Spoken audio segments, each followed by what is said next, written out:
Hi friends, அனைவருக்கும் வணக்கம். இந்த வீடியோவில் நான் எதை பற்றி சொல்ல போகிறேன்னா, சிஏஎஃப் ப்ரைஸ்னா என்ன அப்படின்னு சொல்ல போகிறேன். ஆல்ரெடி நம்ம எஃப்ஓபி ப்ரைஸ்னா என்னன்னு பார்த்துருக்கோம். எஃப்ஓபிங்கிறது உள்நாட்டில் கப்பலில் ஏற்றுற வரைக்கும் ஆகக்கூடிய செலவுகள், அதான் எஃப்ஓபி அப்படின்றது.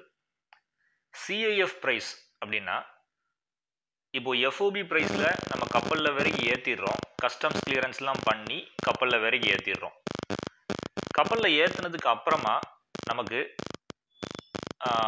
அந்த கப்பல் கட்டணம், ஃப்ரைட் சார்ஜஸ் நம்ம பே பண்ண வேண்டியதாக இருக்கும். எந்த நாட்டுக்கு நம்ம எக்ஸ்போர்ட் பண்ணுறோமோ அந்த நாடு வரைக்கும் போகிறதுக்கான அந்த கப்பல் கட்டணம், ஃப்ரைட் சார்ஜஸை நம்ம அதோட ஆட் பண்ணிக்கிடணும். அந்த எஃப்ஓபி ப்ரைஸோட ஃப்ரைட் சார்ஜஸை ஆட் பண்ணிக்கணும். அதே மாதிரி அந்த கப்பலில் பயணம் பண்ணுறது, அந்த டிரான்சிட் ஆகிறதுனால அதை பாதுகாக்கிறதுக்கு நம்ம இன்சூரன்ஸும் நம்ம எடுத்துக்கிடுறோம். இந்த இன்சூரன்ஸ் காஸ்ட்டையும் அந்த ஃப்ரைட் சார்ஜஸையும் நம்ம ஆட் பண்ணுறோம் எஃப்ஓபி ப்ரைஸுக்கு மேலே. அப்போது அந்த நாட்டுக்கு, அந்த நாட்டு துறைமுகம் வரைக்கும் கொண்டு போய் அந்த போர்ட் வரைக்கும் ஆகக்கூடிய அந்த டோட்டல் செலவு, இதை தான் என்ன சொல்கிறாங்கன்னா சிஐஎஃப் அப்படின்னு சொல்கிறாங்க. Cost, insurance, freight. இப்போ உங்களுக்கு கிளியராக புரிஞ்சிருக்கும் சிஏஎஃப்னா என்ன அப்படின்னு.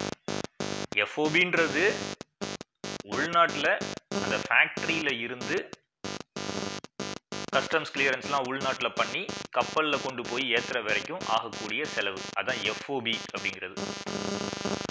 சிஐஎஃப் அப்படின்றது அந்த கப்பல் கட்டணம், அதாவது நம்ம உள்நாட்டில் அந்த எஃப்ஓபியில் இருந்து இன்சூரன்ஸை ஆட் பண்ணுறோம், அதுக்கப்புறம் ஃப்ரைட் சார்ஜஸை நம்ம ஆட் பண்ணுறோம். அந்த நாட்டு போர்ட்டு வரைக்கும் ஆகக்கூடிய மொத்த செலவு, அதுதான் என்னென்னா காஸ்ட், இன்சூரன்ஸ், ஃப்ரைட்டு.